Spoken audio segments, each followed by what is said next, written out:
Bab 1261. Hayden memusatkan pandangannya pada Jonathan, yang berdiri di hadapannya, tampak agak linglung. Setelah sekian lama, ia tidak bisa menahan diri untuk tidak mengacungkan jempol kepada Jonathan, sambil berseru, "Sialan! Tuan Goldstein, kalian benar-benar hebat. Anda dan Joshua lebih licik dari yang lain. Jadi, Anda melakukan semua aksi ini hanya agar Stellario mencari jalan untuk Anda." Mendengar kata-kata itu, Jonathan mengangkat birnya dan segera memiringkan kepalanya ke belakang untuk menyesapnya.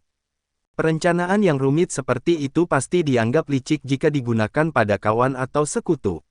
Namun, ketika diterapkan pada orang lain, hal itu berubah menjadi pendekatan strategis. Lebih jauh lagi, apa yang diinginkan Jonathan lebih dari sekadar hal-hal ini. Dari saat suar itu muncul di atas kepalanya, Jonathan sangat menyadari bahwa pria acak-acakan yang berusaha merekrutnya pada hari sebelumnya, dan yang telah berubah menjadi ilusi untuk mengumumkan peraturan hari ini, kemungkinan besar memiliki sarana untuk memantau seluruh arena. Mempertimbangkan keadaan di sekitar pemusnahan serangga sayap tersembunyi melalui pembakaran yang terpisah dan terkendali di berbagai daerah, menjadi jelas bahwa pria acak-acakan itu tidak hanya memiliki kemampuan untuk memantau setiap area tetapi juga kebebasan untuk memanipulasi perubahan dalam seluruh formasi sesuka hati. Kesadaran bahwa setiap tindakannya selalu diawasi, sangat membebaninya. Sensasi diawasi sekaligus dimanipulasi, tidak dapat disangkal, sangat mengganggu. Yang paling penting, berdasarkan upaya pria itu untuk merekrut Jonathan pada malam sebelumnya, jelas bahwa terlepas dari sikapnya yang tak terkendali, pria ini selalu meninggalkan kesan yang berbeda pada Jonathan bahwa ia sama sekali tidak biasa. Untuk sedikitnya, dibandingkan dengan kultivator pribumi lain yang dia temui, pria ini tidak dapat disangkal jauh lebih berbahaya. Oleh karena itu, dia ingin melihat apa reaksi pria itu setelah menyadari kepergiannya. Di saat yang sama, Stellario dan Marilyn telah mencapai puncak Ascension Peak. Yang terbentang di hadapan mereka adalah sebuah alun-alun yang sangat luas, dengan lebar 300 meter persegi. Tepat di tengah alun-alun, 8 anjing laut melayang-layang di udara.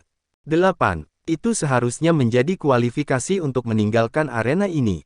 Stellario memusatkan pandangannya pada anjing laut di kejauhan dan berbicara dengan suara rendah dan bergema, tetapi dia menahan diri untuk tidak masuk ke dalam alun-alun. Itu karena alun-alun itu dihuni oleh sekelompok pembudidaya, beberapa duduk sementara yang lain berdiri, tersebar di seluruh penjuru. Jumlahnya bisa mencapai 100 orang. Orang-orang ini semua telah tiba di puncak jauh sebelumnya, berkumpul sebagai pembudidaya dengan satu-satunya tujuan untuk mengantisipasi kedatangan Jonathan dan teman-temannya. 113 orang. Stellario dengan santai mengkonsumsi beberapa pil peremajaan roh dan menghela nafas panjang dan prihatin. Peluangnya tidak berpihak pada kita. Mengikuti kata-katanya, gelombang energi spiritual berurutan dengan cepat menyatu di atas alun-alun, secara bertahap mengambil bentuk pria acak-acakan itu. Stellario Mallory, Anda benar-benar memenuhi harapan saya. Anda adalah orang pertama yang datang, dan Anda telah membuat saya sangat beruntung, kata pria acak-acakan itu. Stellario mengarahkan pandangannya pada pria acak-acakan itu, meraih pisau kecil di pinggangnya.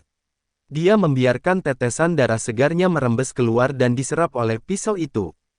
Apakah Anda yang mengatur tontonan besar ini? Saat Stellario mengajukan pertanyaan itu, dia memegang pisau hitam seukuran telapak tangan, dan darah segarnya dengan cepat diserap oleh pisau itu, seolah-olah pisau itu adalah spons. Setelah itu, ia mengambil sikap yang tidak biasa. Dipelihara oleh darah segar, pisau kecil itu mulai tumbuh dengan cepat. Dalam sekejap, pisau yang tadinya mungil telah bermetamorfosis menjadi pedang yang hampir setinggi manusia. Dengan pedang yang dipegang di hadapannya, Stellario menatap dingin dan pantang menyerah ke arah Neil, pria acak-acakan itu. Siapa namamu? Saya yakin setidaknya saya harus tahu siapa yang bertanggung jawab atas pengalaman nyaris mati yang mengerikan ini, bukan? Tanyanya. Namaku Neil, Panglima tertinggi seluruh kota luar selatan Yanopolis, kata Neil sambil tertawa kecil. Setelah Anda mengamankan segel di tengah, Anda pasti akan bertemu dengan diri saya yang sebenarnya, dan Anda juga akan mendapatkan hak istimewa untuk transendensi penuh. Izinkan saya menyaksikan kehebatan asli dari Outlander legendaris. Jangan ragu, kata Neil. Setelah menyelesaikan pernyataannya, dia berbalik untuk berbicara kepada para pembudidaya asli yang berdiri di belakangnya. Jika kalian ingin mendapatkan kualifikasi untuk menjadi utusan, maka singkirkan dia. Setelah itu, sosoknya menghilang. Para pembudidaya pribumi, satu demi satu, menyerbu ke arah Stellario seolah-olah mereka sudah gila. Minggir, pertarungan sebesar ini jauh di luar kemampuan kalian, Stellario meraung, lalu meluncurkan dirinya ke udara dengan beberapa cakar hitam pekat yang tertutup bulu meledak dari punggungnya. Dengan tebasan cepat pedang di tangannya, Stellario dengan terampil mematahkan senjata seorang kultivator yang berdiri di depannya. Saat keduanya berhadapan, salah satu cakar di punggung Stellario telah menembus tenggorokan kultivator tersebut. Serang! Stellario berteriak, mengamati serangga yang menggeliat di cakar itu, dipandu oleh jalur darah segar, menggali jalan mereka ke dalam tenggorokan kultivator. Dia kemudian berputar dan mulai berjalan menjauh, sekali lagi menghunus pedangnya untuk memberikan serangan tebasan ke samping. Stellario, Merilin, yang berdiri di belakang Stellario, berniat untuk mengulurkan tangan tetapi terkejut bahkan sebelum dia bisa mengucapkan sepatah kata pun. Di belakang Stellario, kultivator yang sebelumnya dia bunuh dengan mengejutkan terhuyung-huyung kembali berdiri. Meskipun Merilin adalah seorang kultivator alam dewa, dia sejenak terkejut oleh pemandangan menakutkan dari seseorang yang tampaknya bangkit dari kematian. Namun, pada saat itu, Stellario tampaknya tidak menyadari peringatan Merilin, hanya fokus untuk maju ke depan tanpa menoleh ke belakang. Semakin banyak pembudidaya pribumi di seberang mereka mulai menyadari anomali yang terjadi di belakang Stellario. Kehidupan mereka seharusnya sudah padam. Mereka seharusnya sudah mati, teriak seseorang dengan keras. Mereka yang mengenali orang-orang yang diduga telah meninggal mulai memanggil nama mereka. Namun demikian, terlepas dari seberapa keras mereka berteriak, mereka yang telah bangkit dari kematian tampak sama sekali tidak responsif, seperti kayu yang tidak bernyawa. Dan di tengah-tengah pemandangan aneh ini, berdiri Stellario, yang pada saat ini perlahan-lahan berbalik, tubuhnya berlumuran darah. Dia adalah seorang kultivator yang berspesialisasi dalam pemanfaatan parasit. Pertarungan langsung tidak pernah menjadi keahliannya. Pada saat kritis ini, dihadapkan dengan serangan dari puluhan musuh, Stellario hanya terlibat dalam beberapa pertempuran kecil. Meskipun berhasil menghabisi hampir 20 orang secara berurutan dengan memanfaatkan cakar maut yang menonjol dari punggungnya dan pedang tajam di genggamannya, ia sudah terlatih-tatih di ambang kelelahan. Namun demikian, pada saat itu, ia tetap berada di tepi arena, hampir tidak bergeser sedikit pun. Jika Jonathan ada di sana, dengan kemampuannya, ia mungkin telah mengamankan segel itu pada titik ini. Untuk alasan yang tak dapat ia pahami, Stellario mendapati dirinya tanpa sadar memikirkan Jonathan. Menyadari lamunannya sendiri, Stellario tertawa terbahak-bahak. Sekarang saya tahu bagaimana Jonathan mampu mengembangkan kekuatan besar seperti kantor Asura dalam waktu yang singkat. Tidak diragukan lagi, dia memiliki pesona pribadi yang tak terlukiskan, Stellario mengakui sambil tertawa terbahak-bahak, dan dengan gerakan cepat, dia melempar botol kaca dengan lemparan backhand. Merilin, minum pilnya dan jaga jarak. Merilin menangkap botol kaca itu tanpa ragu-ragu, memecahkannya, dan segera menelan pil kuning yang ada di dalamnya. Stellario mengikutinya, menelan pil kuning itu. Setelah melakukan itu, tubuhnya mulai memancarkan sulur-sulur energi spiritual yang tidak biasa. Pembantaian parasit, penghapusan kontrol. Sementara Stellario mengeksekusi segel tangan yang rumit, sepertinya suatu bentuk batasan tertentu di sekelilingnya telah dibuka. Tubuh-tubuh tak bernyawa yang berdiri di belakangnya, satu demi satu, secara mengherankan menunjukkan secercah vitalitas di mata mereka. Namun, siapapun yang berani mengamati mayat-mayat yang tampaknya dihidupkan kembali ini dari dekat akan melihat, di dalam pupil mata yang tak bernyawa ini, entitas-entitas sangat kecil semi-transparan yang mengalir tanpa henti di dalamnya. Bab 1262. Saat vitalitas berkedip-kedip di mata mayat-mayat yang dihidupkan kembali di belakangnya, sebuah kekuatan aneh tiba-tiba merobek tangan Stellario, mengganggu segel yang sedang ia bentuk. Di antara para pembudidaya Canaya, ada pembagian yang melekat antara mereka yang sejalan dengan kebenaran dan mereka yang tertarik ke jalan yang lebih gelap. Keluarga Mallory menonjol sebagai salah satu faksi paling menonjol yang berada di antara keduanya. Keluarga Mallory tidak sepenuhnya jatuh ke dalam dunia kebaikan atau kejahatan. Meskipun teknik mereka tidak dapat disangkal berbahaya dan kejam. Keluarga Mallory, selama beberapa generasi terakhir, mengadopsi pendekatan yang jauh lebih terkendali dan pendiam. Bagaimanapun, keseluruhan struktur sosial telah berevolusi selama ribuan tahun. Namun, ada alasan khusus mengapa keluarga Mallory diasingkan ke Gunung Centum di Yorkland oleh keluarga-keluarga terhormat lainnya. Meskipun demikian, mereka jauh dari kata jahat. Mereka tidak pernah secara proaktif berusaha untuk mencelakai orang lain. Banyak orang yang tanpa disadari tersesat ke wilayah keluarga Mallory tidak dapat melupakan pengalaman tersebut lama setelah mereka pergi. Beberapa orang begitu terpikat sehingga mereka bahkan mempertaruhkan nyawa mereka untuk menjadi bagian dari keluarga ini. Selain itu, setiap kali seseorang terlibat dalam masalah, keluarga Mallory selalu turun tangan untuk membantu menyelesaikan masalah tersebut. Akibatnya, selama berabad-abad, opini publik terhadap keluarga Mallory selalu merupakan perpaduan antara pujian dan kritik. Dalam upaya mempertahankan kedudukan mereka, keluarga Mallory secara konsisten menanamkan disiplin pada keturunan mereka, mencegah mereka bertindak sembrono. Namun demikian, keputusan untuk menahan diri dari tindakan gegabah selalu menjadi pilihan dan bukan kewajiban. Ketika klan-klan utama Canaya mengalami perubahan kekuasaan, batas-batas pengaruh klan-klan terkemuka yang tersisa menjadi lebih jelas. Upaya skala besar keluarga Mallory juga berkurang frekuensinya dari waktu ke waktu. Pada akhirnya, kehadiran mereka menjadi langka di luar batas-batas Yorkland, tetapi itu tidak berarti mereka menyerah pada beberapa tradisi penting yang diwariskan dalam klan. Dan sekarang, Stellario menggunakan salah satu teknik yang paling dicerca di antara teknik-teknik terlarang keluarga Mallory, teknik manipulasi mayat. Selusin bayangan melesat melewati sisi Stellario. Mereka yang sebelumnya telah meninggal tidak hanya hidup kembali pada saat ini tetapi juga menunjukkan kecepatan yang melampaui kemampuan mereka sebelumnya. Sewaktu masih hidup, kecepatan dan kelincahan fisik manusia tunduk pada banyak kendala, termasuk berbagai faktor, seperti kekuatan otot, daya ledak, dan batas daya tahan tubuh seseorang. Namun, pada saat ini, mayat-mayat yang dibangkitkan ini bebas dari rasa sakit atau ketidaknyamanan, sama sekali tidak terbebani oleh kekhawatiran tentang apakah anggota tubuh mereka dapat menahan tekanan atau tidak. Meskipun, dengan kecepatan ini, sangat mungkin otot dan tulang mayat-mayat yang dihidupkan kembali ini akan terkoyak seluruhnya dalam waktu singkat, kecepatan mereka saat ini lebih dari cukup dalam keadaan dan jarak seperti itu. Para pembudidaya itu melonjak ke arah kerumunan dengan kecepatan sangat tinggi. Meskipun gerakan mereka tampak tidak teratur, kecepatan mereka terlalu cepat untuk dilawan dengan mudah. Jeritan kesedihan bergema di sekitarnya, dan sebelum para pembudidaya pribumi dapat bereaksi, mereka diserang secara beruntun. Merilin tiba di sisi Stellario. Stellario, orang-orang ini.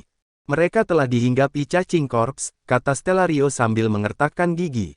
Korsworm hanya ada dalam dua kondisi, satu dalam keadaan tersegel, dan satunya lagi dalam keadaan terjaga, jelas Stellario. Ketika segel cacing korps ini dilepas, mereka merangsang inangnya untuk mencari makan, mengumpulkan energi besar yang dibutuhkan untuk reproduksi mereka sendiri. Mereka yang aktif menjadi target baru parasitisme mereka. Tak terhitung banyaknya jenis serangga dan binatang yang menghuni dunia kecil itu, tapi Merilin belum pernah mendengar tentang serangga yang begitu mengerikan. Mendengar kata-kata Stellario, ia segera melihat sekeliling dengan gugup. Jika itu masalahnya, kita aman, Stellario meyakinkannya. Aroma yang dipancarkan oleh pil kuning itu adalah hal yang paling dibenci oleh para Korsworm. Itu merupakan ancaman yang signifikan bagi mereka, jadi mereka tidak akan mengincar kita. Stellario melangkah maju dengan Merilin di belakangnya. Cacing korps sangat menular, lanjutnya. Ketika seseorang yang masih hidup di parasit, vitalitasnya dengan cepat terkuras, mengubah tubuh menjadi tempat berkembang biak bagi cacing. Jika sebuah mayat terinfeksi, maka akan menghasilkan apa yang Anda lihat saat ini. Orang yang sudah meninggal dihidupkan kembali, dan mereka mengamuk, menyerang apapun yang menghalangi mereka. Pada saat ini, puncak Ascension Peak berada dalam keadaan kacau balau. Penularan yang dibawa oleh cacing korps sangat kuat. Bahkan kontak yang paling kecil dengan mayat yang dihidupkan kembali ini dapat menyebabkan penularan telur cacing. Bahkan tanpa adanya luka yang mematikan, telur-telur serangga tersebut akan dengan cepat masuk ke dalam tubuh pembudidaya dan mulai menyerap nutrisi. Memusnahkan cacing korpora ini, meskipun tidak terlalu menantang, tetap membutuhkan usaha yang keras. Dan di tengah-tengah gangguan tersebut, para pembudidaya yang terdorong oleh coarseworm akan mengambil kesempatan untuk menyerang. Ketika siklus ini terus berlanjut, sekitar 20 hingga 30 pembudidaya menemukan diri mereka berubah menjadi mayat hidup baru dalam rentang waktu yang singkat, menyebabkan jumlah mayat hidup membengkak sekali lagi. Sementara itu, para pembudidaya di belakang, yang tidak yakin dengan nasib yang menimpa rekan-rekan mereka, ragu-ragu untuk maju. Mereka memilih untuk mengeluarkan energi spiritual mereka dengan merapal mantra untuk memerangi mayat-mayat Reani sebagai gantinya. Pada saat yang tepat, di jalan sempit dari sisi lain, seorang pria kekar, terengah-engah, naik ke puncak Ascension Peak dan memasuki arena. Karena tipu daya Stellario dan kekacauan yang ditimbulkannya di antara para penduduk asli, para korban yang kebingungan hanya melihat sekilas pada pria kekar itu sebelum mereka berhenti memperhatikannya. Beberapa bahkan meneriaki pria kekar itu, meminta bantuannya. Pada saat itu, pria kekar tersebut juga dengan penuh semangat melambaikan tangannya ke arah mereka. Saat pria kekar itu tiba di tengah alun-alun, dia menghela napas lega. Kemudian, dengan lompatan cepat, dia menyambar salah satu segel dari udara. Aksinya mengejutkan semua orang yang hadir. Segel ini secara khusus dipersiapkan untuk 8 orang Outlander dan sama sekali tidak boleh disentuh oleh mereka. Sebelum Stellario dan kelompoknya tiba, beberapa di antara mereka tidak dapat menahan godaan untuk menyentuh anjing laut tersebut. Namun, saat mereka melakukan kontak, mereka segera ditolak oleh formasi tersebut, terlempar cukup jauh, dan jatuh ke bawah Ascension Peak. Sejak kejadian itu, tidak ada seorang pun yang berani mengingini anjing laut tersebut. Anehnya, pria kekar ini berhasil dengan mudah menggenggam satu di tangannya. "Ada apa ini?" tanya seseorang dengan lantang. "Apa?" Pria kekar yang memegang segel itu berbicara dengan acuh tak acuh. "Tidak ada yang bisa dilihat di sini. Aku bisa bertahan hidup sekarang." Saat pria kekar itu berbicara, sebuah perubahan yang mencengangkan terjadi padanya.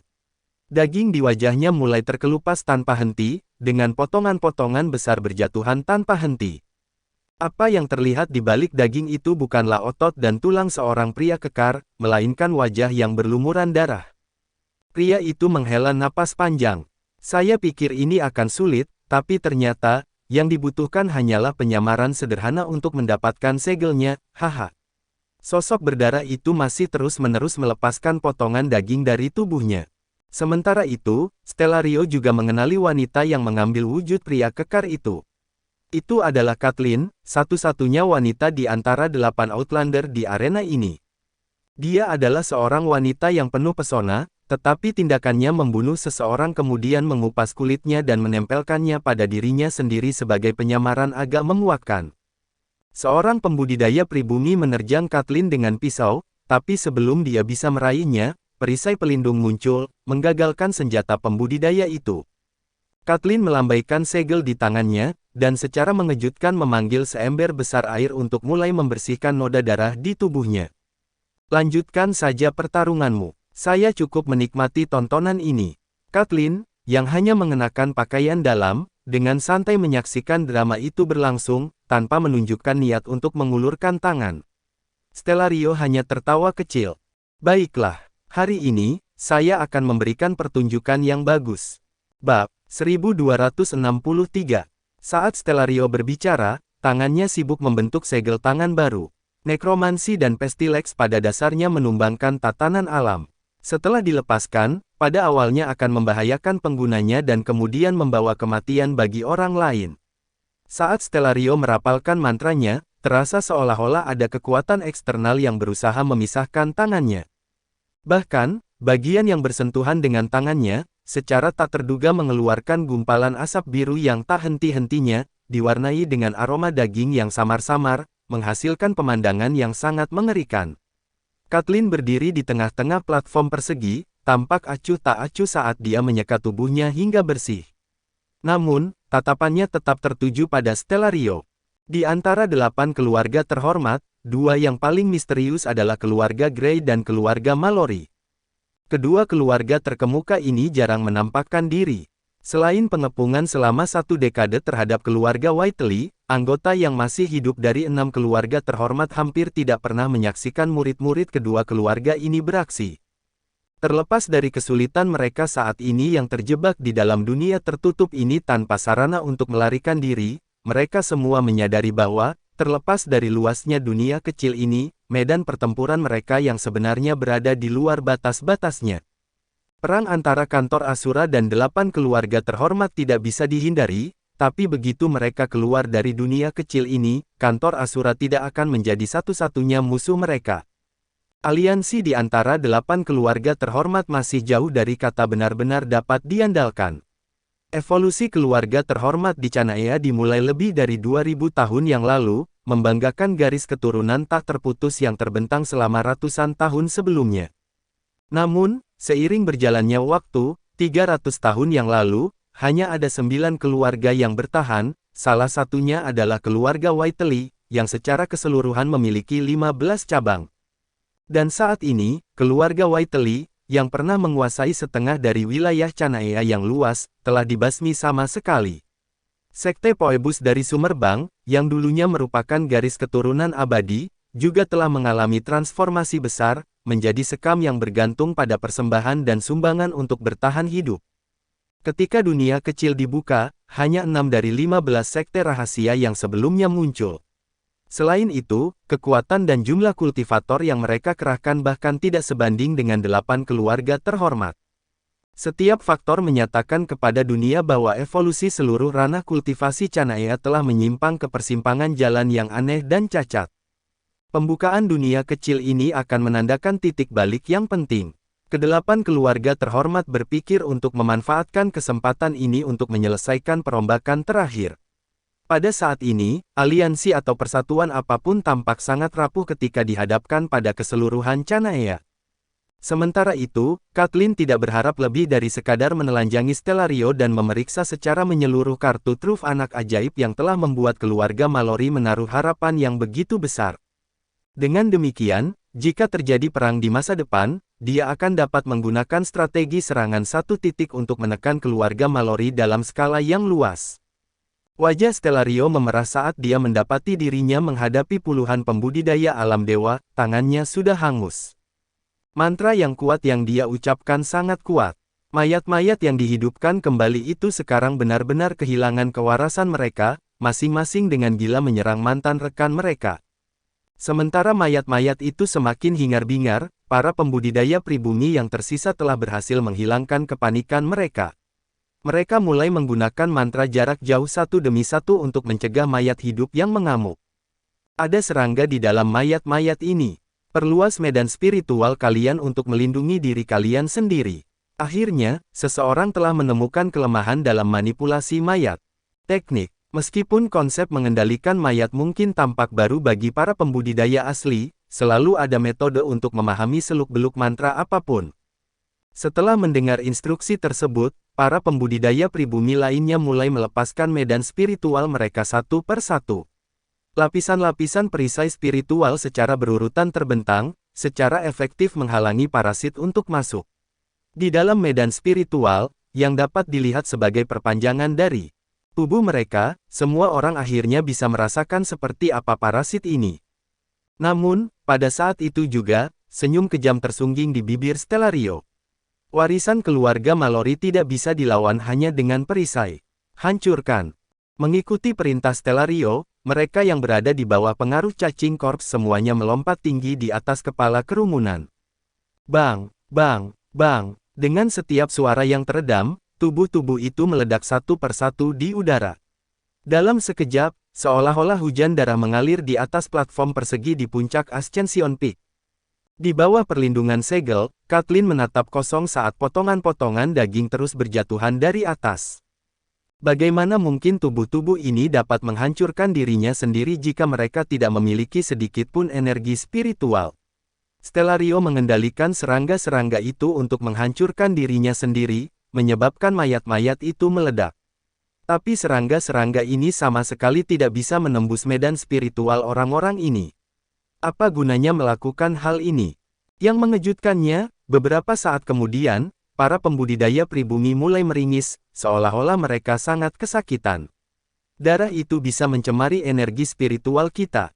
Cepat, tarik kembali medan gaya. Seseorang berteriak sebelum menyegel titik akupuntur mereka sendiri dan terus mengonsumsi ramuan magis untuk melindungi diri mereka sendiri. Namun, semuanya sudah terlambat. Satu demi satu, para pembudidaya pribumi pingsan. Tangan Stellario sedikit gemetar, dan serangga-serangga kecil tiba-tiba muncul di sekitar kulit telapak tangannya yang hangus, sebagai akibat dari serangan balik mantra tersebut. Serangga-serangga kecil itu dengan rakus menggerogoti tangan Stellario, menghabiskan seluruh bagian yang hangus dan mati rasa.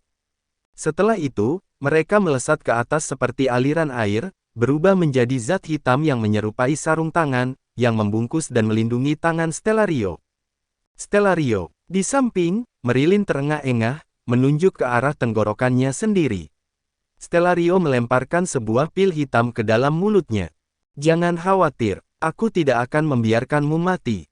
Dia kemudian menoleh untuk melihat Kathleen di tengah-tengah platform persegi sebelum segera mencabut pedang hitam dari tanah dan berjalan ke arahnya. Kita adalah sekutu, namun yang kau lakukan hanyalah berdiri di sini dan melihatku bertarung. Anda tidak bisa diandalkan, katanya. Kathleen telah selesai membersihkan dirinya saat itu. Darah di tubuhnya telah dibersihkan secara menyeluruh, sekali lagi memperlihatkan kulitnya yang putih. Dengan mengenakan gaun tidur sutra, Kathleen tanpa malu-malu memperlihatkan sosoknya yang memukau. Apa yang kau bicarakan, Stellario? Kamu masih baik-baik saja meski aku tidak menolongmu, kan? Tapi aku benar-benar ingin tahu tentang berapa banyak metode kultivasi yang dimiliki keluargamu. Aku tidak akan menerima perintah darimu tanpa imbalan. Mari kita cari tempat yang tenang untuk mengobrol. Bagaimana menurutmu? Saat Kathleen berbicara, tubuhnya hampir menempel erat ke tubuh Stellario. Meskipun begitu, Stellario dapat merasakan bahwa, meskipun Kathleen terlihat tidak terkendali, dia sebenarnya menjaga jarak yang cukup jauh darinya. Bahan gaun tidur yang dikenakannya, khususnya, sungguh luar biasa. Jika ia mencoba mendekati Kathleen, kemungkinan besar ia akan gagal. Kepercayaan yang telah terjalin di antara keluarga Henderson, Leeson, dan Mallory selalu berada dalam keseimbangan yang tidak stabil. Sekarang, satu dunia kecil ini sudah cukup untuk menghancurkan kepercayaan itu. Kathleen, begitu kita keluar dari sini, mari kita cari kamar yang besar dengan tempat tidur berukuran besar di tepi laut. Lalu, aku akan menceritakan semuanya. Aku hanya takut kamu tidak akan bisa menerima kenyataan setelah mendengarnya. Tertawa seram, Stellario melompat ke depan, mengulurkan tangan untuk meraih salah satu segel, tetapi pada saat itu, sebuah tombak menancap tanpa peringatan dari belakangnya, menusuk langsung ke perut bagian bawahnya. Kathleen menatap tanpa ekspresi pada orang yang telah bergerak. Orang itu tidak lain adalah Merilin. Bab 1264. Diiringi dengan jeritan kesakitan, Stellario jatuh dengan keras ke atas platform. Ladang eliksir adalah fondasi seorang kultivator. Pada saat itu, bidang eliksir Stellario telah ditembus oleh tombak panjang, dan energi spiritual di dalam tubuhnya dengan cepat menghilang. Baru saja, Stellario seorang diri menghadapi lebih dari 100 pembudidaya asli dan berhasil membunuh mereka semua menggunakan mantranya. Prestasi seperti itu memang bisa digambarkan sebagai hal yang menghancurkan dan tak tertandingi. Penipisan energi spiritual yang signifikan telah membuat Stellario, yang sudah berada di ujung tanduknya, semakin terkuras. Pada saat itu, setelah mengalami pukulan yang begitu berat, dia tidak lagi memiliki kekuatan yang tersisa untuk melawan.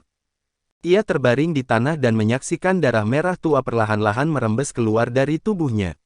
Tidak ada yang lain selain keputusasaan di mata Stellario. Mengapa? Melihat kaki telanjang yang berjalan ke arahnya, suara Stellario hampir bergetar. Sejak dia memasuki arena, dia telah menghadapi hidup dan mati beberapa kali. Sekarang, segel itu hanya berjarak sekitar 10 meter di atasnya, tetapi dia tidak akan pernah memiliki kesempatan untuk mendapatkannya.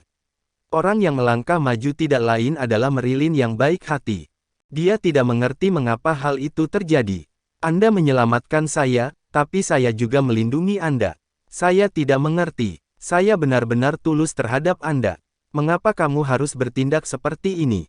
Mendengar itu, Marilyn perlahan berjongkok dan kemudian mengambil belati hitam, yang mewakili warisan keluarga Mallory, dari buku Stellario. Sebagai keturunan penyihir agung, seharusnya ada lebih banyak kemampuanmu daripada ini. Mungkin para pembudidaya alam ilahi di keluarga Mallory mungkin telah mewarisi beberapa warisan asli. Stellario, menggunakan serangga beracun dan racun mematikan, berhasil melumpuhkan lebih dari 100 orang dalam waktu singkat. Pencapaian seperti itu, baik di dunia kecil maupun di luar, sudah cukup untuk dicatat dalam sejarah dunia kultivasi. Terlepas dari rekam jejak seperti itu, pada saat itu hanya disebut sebagai pencapaian sepele oleh Marilyn. Belum lagi Stellario, bahkan Kathleen benar-benar tercengang pada saat itu. Bagaimana mungkin seorang gadis dari dunia yang begitu kecil bisa mengucapkan kata-kata seperti ini?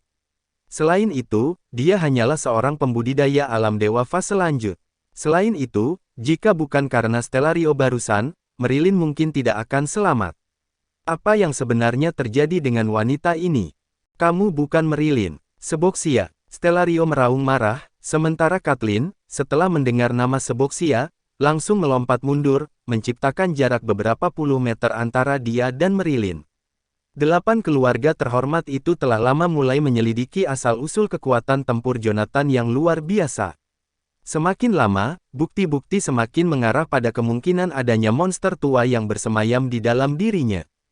Terutama pada pertempuran Sungai Onsi sebelumnya, pertempuran sengit antara Jonathan dan Quintus melawan Ivanov semakin mengukuhkan spekulasi tersebut. Dengan banyaknya mata-mata dari 8 keluarga di dalam tentara Sekutu Timur, mengidentifikasi identitas Seboxia tidaklah terlalu sulit. Terutama karena identitas Seboxia sudah melegenda.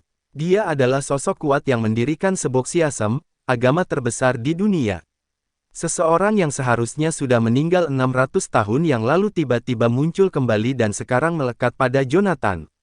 Tentu saja, hal itu akan menarik perhatian semua orang. Bagaimana mungkin orang seperti itu tidak menanamkan rasa takut pada Kathleen?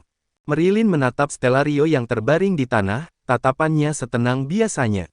Dengan kedua tangan terkatup di depan dadanya, Marilyn akhirnya mengucapkan kata-kata klasik itu sekali lagi. Anda bijaksana, Tuan Mallory, tapi sayangnya, hubungan karma kita telah berakhir. Sekarang saya akan membantu Anda melampaui, membimbing Anda menuju kelahiran kembali dalam kebahagiaan tertinggi. Seboxia berbicara, mengangkat tangannya dan dengan cepat menyerang ke arah kepala Stellario. Kathleen berdiri di kejauhan, tidak berani melangkah maju.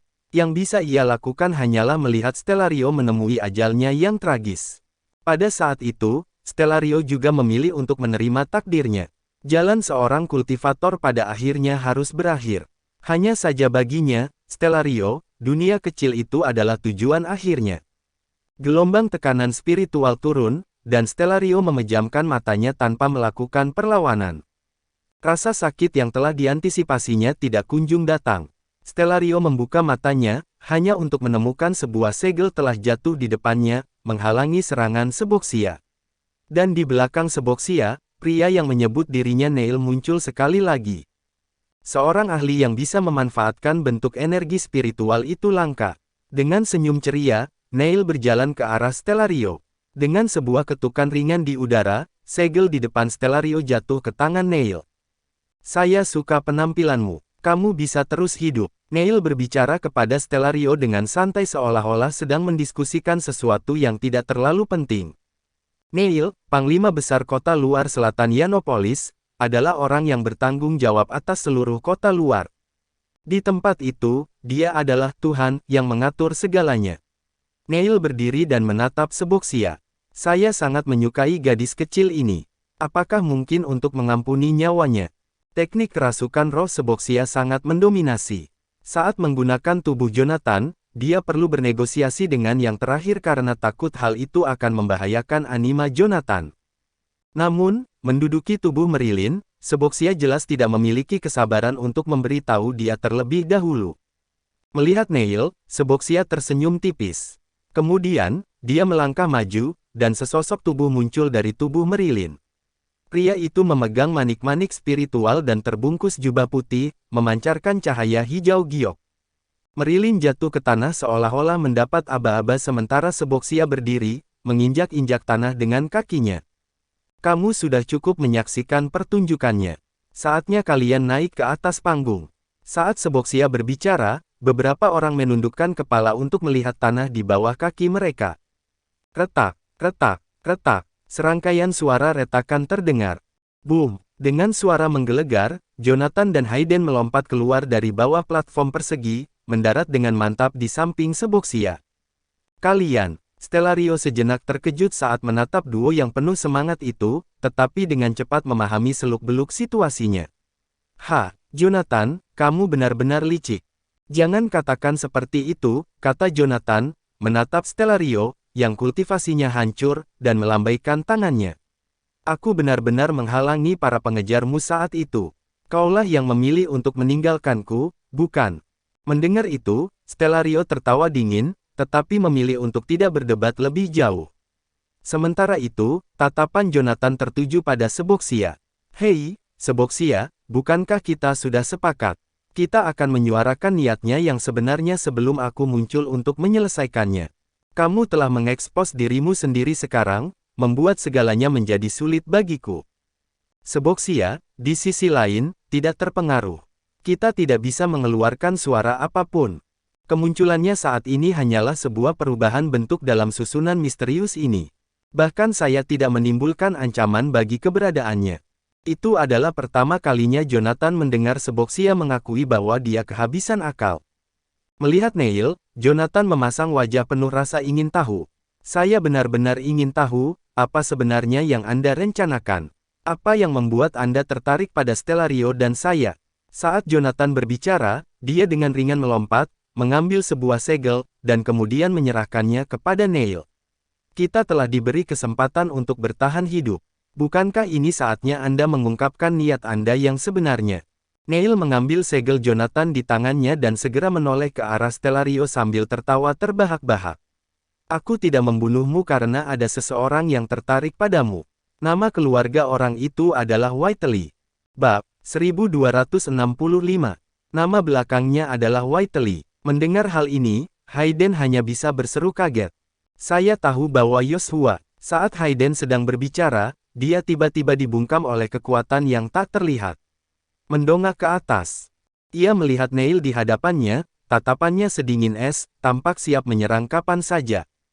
Kamu sudah keterlaluan. Jika kamu berani mengeluarkan omong kosong lagi, aku akan membunuhmu sekarang. Neil yang awalnya ceria tampak seperti orang yang sama sekali berbeda saat ini, seluruh tubuhnya memancarkan aura niat membunuh. Perubahan yang tiba-tiba ini benar-benar membuat Hayden ketakutan. Melihat Hayden dan yang lainnya terdiam, Neil mengetukkan kakinya dengan ringan, dan bagian-bagian yang hancur di platform persegi secara mengejutkan pulih kembali setelah beberapa saat berguncang dan kabur. Kemudian, serangkaian tanda formasi yang berkedip-kedip terus menyala di tanah, secara bertahap menyatu menjadi susunan misterius yang besar. Orang-orang ini telah muncul sebagai pemenang dalam kompetisi ini dengan mengamankan segel. Untuk dua Outlander yang tersisa, aturan untuk bertahan hidup tetap tidak berubah. Sedangkan sisanya, jika Anda ingin menjadi utusan Yanopolis, lanjutkan dengan aturan sebelumnya. Saya akan kembali dalam 1 hari untuk mengumpulkan mereka yang berhasil. Kali ini, kami hanya membutuhkan 50 orang. Saat kata-kata Neil jatuh, kilatan cahaya putih muncul di hadapan Jonathan dan yang lainnya, lalu lenyap di puncak Ascension Peak.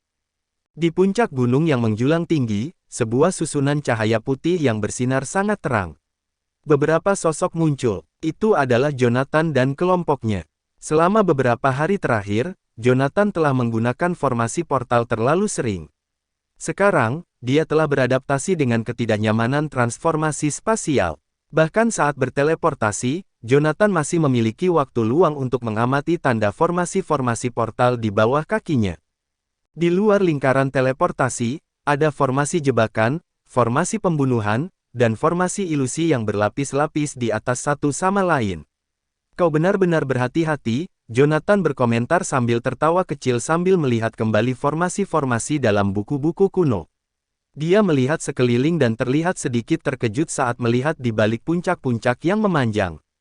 Saya pikir Anda akan mengirim kami kembali ke penjara bawah tanah, komentarnya sambil tertawa kecil. Saya sudah bilang, aku punya teman yang tertarik padamu, kata Neil ringan. Segera setelah itu, dia melambaikan tangannya, menggunakan energi spiritualnya untuk memandu Marilyn dan Stellario ke depan. Seboxia sudah kembali ke tubuh Jonathan. Dia, Hayden, dan Kathleen mulai menuruni gunung mengikuti jejak Neil. Sepanjang jalan, mereka melewati formasi yang tak terhitung banyaknya. Apakah ini masih sebuah gunung? Ini jelas-jelas neraka. Bahkan dengan Neil yang memimpin, 3 orang di belakangnya melangkah dengan hati-hati, takut bahwa satu langkah yang salah dapat membawa mereka ke dalam bencana yang tidak dapat diperbaiki. Puan Goldstein, ketika dia menyebut seseorang bermarga Whiteley, apakah menurut Anda dia mengacu pada Yoshua? Hayden bertanya dengan hati-hati sambil mengekor di belakang Jonathan.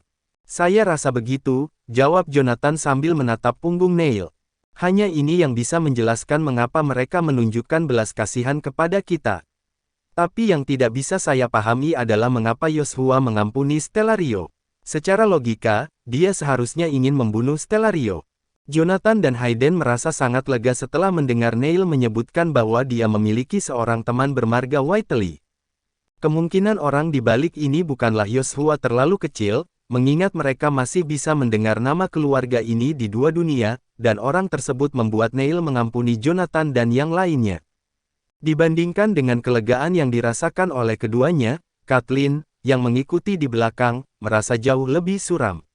Tidak seperti yang lain di hadapannya, dia mendapatkan kualifikasinya melalui kemampuannya sendiri di arena. Baginya, akan lebih baik jatuh ke tangan para pembudidaya pribumi daripada menghadapi Yoshua.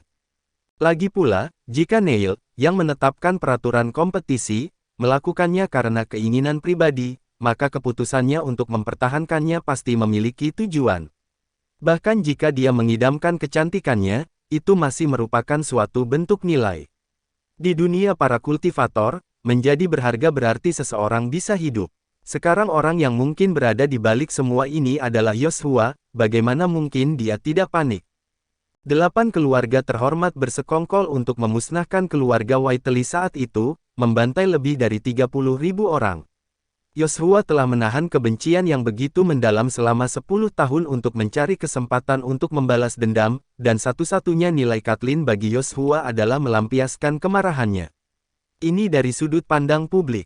Sedangkan dari sisi pribadi, ketika Yoshua berada di Yaleviu bertindak sebagai pion untuk 8 keluarga terhormat, mereka menggunakan metode yang tak terhitung jumlahnya untuk menguji kedalaman kemampuannya. Kathleen sendiri berusaha keras untuk mempermalukan Yoshua. Berdasarkan kejadian di masa lalu itu, jika Kathleen berada di posisinya, dia akan membunuhnya. Sudah jelas sejauh mana dia telah mendorongnya, dan sekarang, dia hanya bisa menuai apa yang telah dia tabur. Setelah berjalan kaki selama sekitar 10 menit melalui jalur gunung yang menakutkan dan penuh dengan formasi, mereka akhirnya melihat sebuah halaman yang dirancang secara unik di kejauhan, yang terletak di tengah-tengah gunung. Neil mempercepat langkahnya sebelum melompat dan melompati tembok tinggi di halaman kecil itu dalam 1 kali lompatan. Mengikuti di belakangnya, Jonathan bergerak sedikit lebih lambat. Namun, dia bahkan tidak melirik ke arah pintu yang terbuka lebar. Sebaliknya, dia melompat ke halaman tepat di belakang Neil. Bahkan sosok dan lintasannya identik dengan Neil di udara, menunjukkan tingkat kehati-hatian yang ekstrim. Neil berdiri di halaman dan melirik geli ke arah Jonathan, yang mendarat di belakangnya. Anda benar-benar berhati-hati seperti yang Yoshua katakan. Saat Neil berbicara, dia melambaikan tangannya, mendorong Stellario dan Marilyn yang tak sadarkan diri ke samping. Bantu menstabilkan luka mereka, saya ingin mereka tetap hidup. 2 sosok muncul dari rumah jerami di dekatnya dan menangkap keduanya sebelum memasuki rumah itu sekali lagi. Neil menatap Jonathan. Kemudian, dia mengulurkan tangannya ke arah rumah utama di depan. Yoshua ada di dalam, silakan masuk. Mendengar hal ini, Hayden hendak masuk, tetapi ia dihentikan oleh tangan Jonathan yang terulur. Biar saya yang melakukannya. Hayden menarik napas dalam-dalam dan kemudian, tanpa ragu-ragu, berjalan menuju rumah jerami. Pada tahap ini, tidak ada artinya meragukan Neil selama dia bukan seorang psikopat. Jika dia ingin membunuh saya, dia pasti akan melakukannya di arena. Sama sekali tidak perlu melalui semua masalah ini untuk memancing saya dan yang lainnya ke sini. Dengan dorongan yang kuat, Jonathan membuka pintu kayu dan dengan saksama menatap ke dalam rumah. Setelah menebak bahwa itu adalah Yoshua, Jonathan telah membayangkan banyak skenario pertemuan mereka, tetapi tidak pernah terpikirkan olehnya bahwa pertemuan mereka akan seperti ini. Di tempat yang berhadapan langsung dengan pintu, sebatang pohon kecil yang bergoyang dengan daun-daun merah menyala kini hampir layu. Di bawah pohon kecil itu terbaring seorang pria yang kehilangan tangan dan kakinya, tubuhnya penuh dengan tapal obat. Orang itu tak lain adalah Yoshua. Seboxia tiba-tiba muncul di samping Jonathan. Saya tidak percaya orang ini masih hidup meski mengalami luka yang begitu parah. Dia memiliki keberuntungan yang luar biasa dan takdir yang luar biasa. Selamatkan dia, kata Jonathan ringan. Dia adalah kunci utama untuk mengungkap misteri dunia kecil ini. Mendengar hal ini, Seboxia merapatkan kedua telapak tangannya dan melihat ke arah Neil di luar. Tuan Goldstein, menyelamatkannya tidaklah sulit bagiku, tapi aku menginginkan pohon api ini. Neil melirik ke arah pohon kecil yang hampir layu di dalam ruangan dengan tinggi sekitar setengah orang. Setelah berpikir sejenak, dia mengangguk pelan. Selama kamu bisa menyelamatkan Yoshua, bahkan 10 pohon pun tidak akan menjadi masalah, apalagi 1 pohon. Bab 1266. 10. Jonathan menoleh untuk melihat Neil di belakangnya. Flaming Tree adalah pohon ilahi yang mampu menghidupkan kembali orang mati dan menyembuhkan luka yang paling parah. Jika memang ada 10 pohon itu, maka luka-luka Yoshua saat ini tidak ada apa-apanya. Bahkan jika lukanya lebih parah, itu tidak akan menjadi masalah.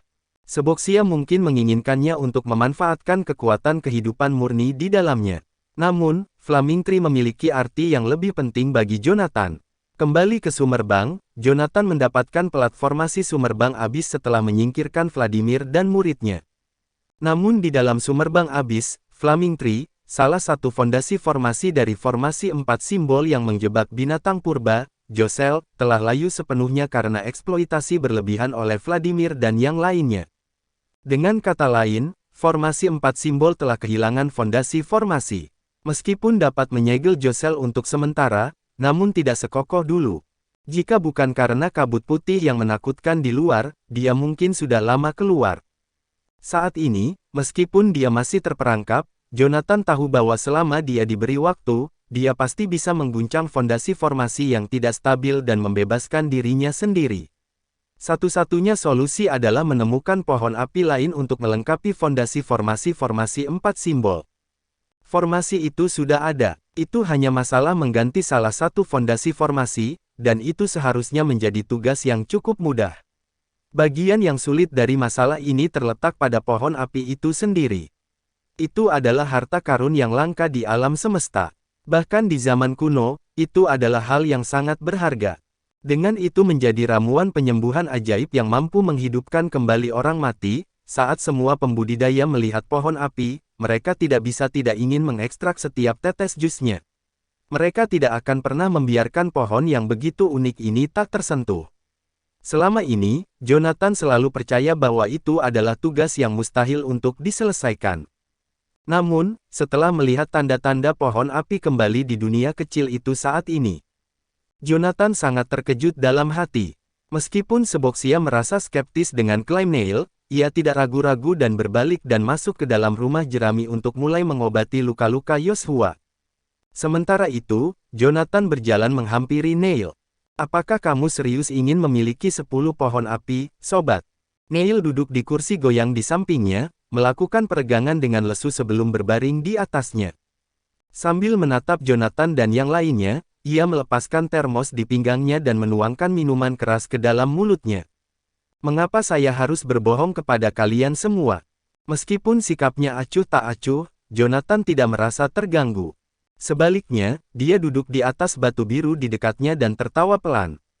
Saya hanya tidak mengerti. Bahkan jika Anda hanya memiliki 1 pohon api, itu sudah cukup untuk menyembuhkan Yoshua. Tapi yang ada di rumah saat ini hanyalah anakan pohon. Apa yang Anda katakan tidak terlalu penting, tapi pria botak di dalam itu bukanlah orang yang bisa dipusingkan. Jika dia menyembuhkan Yoshua tapi tidak melihat 10 pohon api yang kamu sebutkan, mungkin akan sulit bagimu untuk menjelaskan semuanya kepadanya. Neil menyeka minuman keras dari sudut mulutnya, sorot matanya saat dia menatap Jonathan berangsur-angsur berubah menjadi dingin sedingin es. Seperti yang saya katakan sebelumnya, mengapa saya harus menjelaskan diri saya kepada Anda? Dia hanya seorang kultivator alam ilahi. Di dunia kecil ini, tak satu pun dari kita dapat terhubung dengan prinsip surgawi. Kita semua sama di sini. Kenapa aku harus berutang penjelasan padanya? Kata-katanya membuat Jonathan sedikit menegang. Di saat yang sama, sorot matanya saat dia mempelajari Neil juga membawa jejak kewaspadaan. Saat Stellario dan Neil berduel di ruang bawah tanah di Outer City, yang terakhir menyeka lantai dengan yang pertama. Baik Jonathan maupun Stellario berasumsi bahwa hal itu disebabkan oleh penindasan formasi di Outer City. Tapi dari tampilan saat itu, tampaknya tidak demikian. Fakta bahwa pria yang berdiri di depan mereka dapat dengan santai berbicara tentang kultivasi alam ilahi Seboxia dan tidak menganggapnya serius sama sekali memperjelas bahwa dia pasti memiliki kemampuan untuk mendukungnya. Yang paling mengejutkan, dia jelas menyadari bahwa dunia tempat dia berada di dalam dunia kecil. Menilai dari ekspresinya, tidak ada sedikit pun kesan terkejut di wajahnya. Seakan-akan ia sudah mengetahuinya selama ini. Bagaimana dia bisa bersikap seperti itu? Bahkan jika dia mengetahui tentang kebenaran dari Yoshua, dia seharusnya tidak setenang dan setenang ini. Saat Yoshua mengamati pria di hadapannya, kewaspadaannya semakin meningkat. Sejak dia muncul, dia telah bertindak dengan cara yang tak terduga sehingga hampir tidak mungkin untuk mengetahuinya. Siapakah sebenarnya dia? Pada saat itu, sebuah jeritan gemetar terdengar dari dalam rumah jerami. Jonathan menoleh dan melihat semburan kekuatan hidup berwarna hijau yang hidup dari dalam rumah jerami itu. Cahaya hijau itu berkedip-kedip sedikit sebelum semuanya kembali ke ketenangan seperti biasanya. Di mana saya? Suara Yoshua terdengar dari dalam rumah. Di pintu masuk rumah jerami, Seboxia sudah muncul, menggenggam pohon muda Flaming Tree yang sudah layu. Yang ini tidak masuk hitungan, kata Seboxia sambil melemparkan pohon muda itu kepada Neil. Saat merawat Yoshua sebelumnya, dia dengan santai melahap Flaming Tree dalam sekejap. Saat itu juga, ia melemparkan sisa-sisa makanannya ke tanah. Dengan cepat berubah menjadi debu dan tersebar bersama angin. Aku ingin 10 pohon api sekarang juga. Dengan tawa yang lebar, Seboxia berjalan ke arah Neil dan menyuarakan permintaannya. Neil menatap Seboxia sebelum tertawa terbahak-bahak dan menggeleng-gelengkan kepalanya. Saya tidak memilikinya sekarang. Pertemuan kita di dunia kecil ini memang sudah ditakdirkan. Sebaiknya jangan membuat lelucon seperti itu sembarangan. Seboxia mengatupkan kedua tangannya, seluruh pribadinya memancarkan rasa kerendahan hati yang tidak biasa. Namun, Jonathan menoleh ke arah Hayden saat melihat hal itu. Hampir bersamaan, keduanya merogoh cincin penyimpanan mereka. Neil adalah sesuatu yang lain. Bahkan setelah mengetahui tingkat kultivasi Seboxia, dia tetap tak kenal takut dan percaya diri. Dengan demikian, dia jelas bukan mangsa yang mudah. Selain itu, kondisi Seboxia saat ini menunjukkan bahwa dia akan bergerak.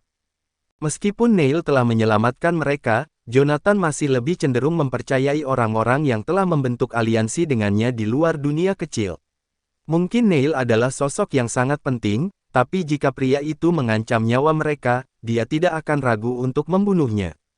Berpikir untuk memulai perkelahian, Neil bertanya dengan dingin, matanya tertuju pada Seboxia dan yang lainnya. Kalian hanya merayu kematian, bro. Kursi goyang di bawah Neil hancur dengan bunyi yang keras. Di saat yang sama, Hayden mengayunkan pedangnya ke arah kursi goyang yang patah. Jonathan, di sisi lain, menebas ke belakang dengan pedang surga di tangan, memperlakukan pedang panjang itu seperti pedang. Seboxia, yang berada di antara mereka berdua, adalah yang paling langsung.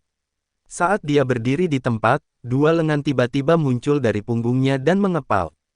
Tanpa peringatan apapun, dia melemparkan dua pukulan ke belakang. Tepat ketika dua pukulan itu melesat, sosok Neil muncul tepat di belakangnya. Pada saat itu, reaksi Jonathan dan yang lainnya dengan jelas menunjukkan kesenjangan dalam kemampuan. Bang! Dengan suara gedebuk yang teredam, Neil terlempar ke udara. Dia menghantam rumah jerami yang saat ini dihuni Yoshua. Kilauan pedang menyambar ke arahnya, dan bayangan pedang melintas. Serangan Hayden dan Jonathan meleset tipis saja. Saat Neil terjatuh di udara, sosok-sosok yang mengenakan kulit binatang melompat ke halaman dari luar dan bergabung dengan ketiganya. Jonathan berbalik dan melihat sekeliling. Di halaman kecil itu, puluhan pembudidaya mulai terlihat, dan banyak yang lain muncul di lereng bukit di kejauhan. Mengarahkan pandangannya sejauh yang dia bisa lihat, dia melihat kerumunan besar yang terdiri dari tidak kurang dari ratusan orang. Bab 1267. Kita semua berada di pihak yang sama di sini. Mari kita hentikan. Saat kerumunan orang di halaman mulai saling bermusuhan, sebuah suara parau bergema dari dalam rumah jerami. Yoshua, Hayden berseru dengan penuh semangat. Seketika, semua orang menoleh dan menatap pintu masuk rumah jerami di mana sesosok tubuh perlahan-lahan muncul. Sosok itu tak lain adalah Yoshua. Tangan kiri dan kaki kanan Yoshua tampak sangat halus dan lembut. Mereka baru saja tumbuh kembali, berkat kekuatan kehidupan di dalam dirinya. Kulitnya sehalus kulit bayi yang baru lahir. Dia berjalan ke arah Jonathan dan yang lainnya. Setelah itu, dia menyodorkan perut bagian atasnya dan, yang mengejutkan semua orang, wajahnya memerah saat dia memuntahkan cincin penyimpanan dari mulutnya. Yoshua mengulurkan tangan untuk menerima cincin itu, tidak peduli apakah cincin itu kotor, dan dengan santai menyelipkan cincin itu ke jarinya sendiri. Seboxia, terima kasih telah menyelamatkan nyawa saya. Sambil berbicara, Yoshua mengatupkan kedua tangannya dan membungkuk dalam-dalam di hadapan Seboxia. Itu adalah gerakan agung yang kedua setelah berlutut di dunia kultivator. Jonathan kemudian melihat ke arah rumah jerami. Saat itu, Neil keluar dari rumah itu, memegang sebuah tombak panjang yang seluruhnya berwarna merah terang. Neil memuntahkan darah segar dari mulutnya, matanya dipenuhi dengan niat membunuh. Jadi ini adalah kekuatan alam ilahi. Ini jelas lebih kuat dari alam dewa. Saat Neil berbicara, dia memegang tombaknya secara horizontal di depannya, energi spiritualnya berfluktuasi, menandakan dia siap untuk menyerang kapan saja. Dengan senjata di tangan mereka, Hayden dan Jonathan tetap waspada.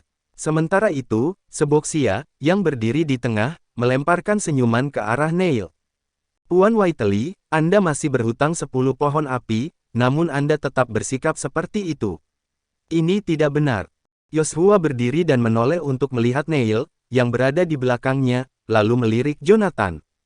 Flaming Tree, yang ini. Jonathan menunjuk ke arah potongan-potongan coklat tua di tanah dan berkata, Neil setuju untuk memberikan Seboxia 10 pohon api untuk menyelamatkanmu. 10. Yoshua berbalik dan menatap Neil, bibirnya bergerak-gerak. Pohon api adalah ramuan tak ternilai yang dikenal karena kemampuannya untuk menghidupkan kembali orang mati, dan Neil baru saja berjanji untuk memberikan 10 dari harta karun yang berharga ini. Kegilaan apa ini? Jangan khawatir, kalian tidak benar-benar memilikinya. Itu semua hanya janji-janji kosong. Lagi pula dia tidak akan bisa memberikan kompensasi yang banyak, Jonathan tertawa kecil. Saat itu, Yoshua menggelengkan kepalanya. Ekspresinya sangat serius. Tidak, Jonathan, kamu salah. Kami memilikinya. Mendengar kata-kata Yoshua, Jonathan terkejut. Pada saat itu, kilatan kelihayan melintas di mata Seboxia, yang biasanya terlihat tenang. Di mana dia sekarang? Seboxia bertanya kepada keduanya dengan lembut. Dia melambaikan tangan ke arah Neil, memberi isyarat untuk meletakkan senjata di tangannya. Neil, kamu tidak tahu apa yang sedang terjadi. Jika kita ingin merebut kembali Yanopolis, orang-orang ini akan menjadi sekutu terbesar kita. Kita tidak boleh terburu-buru menggunakan kekuatan. Neil menatap Jonathan dan teman-temannya untuk waktu yang lama sebelum menarik niat membunuhnya dan kembali ke sikap tenangnya yang biasa. Baiklah, kami tidak akan bertempur jika itu keputusanmu. Saya akan menghormatinya. Neil melambaikan tangannya, dan para pembudidaya yang mengelilingi mereka satu persatu melompat dan menghilang ke udara. Sementara itu, Neil mengambil kursi malas dari tempat penyimpanannya dan berbaring di atasnya dengan santai. Meskipun saya sangat menghormatimu, kamu tetap harus mengendalikan mereka. Jika mereka berani mengacungkan senjata mereka, aku tidak akan membiarkan mereka pergi dengan mudah. Kau, setelah melihat bagaimana Neil secara terang-terangan mengabaikan mereka, Hayden menjadi sangat marah dan ingin segera menghadapi sang mantan, tetapi Yoshua menghentikannya. Hayden, kita semua berada dalam satu tim. Tidak perlu seperti ini. Hayden menatap Neil dengan dingin dan membuat gerakan mengincar ke arahnya.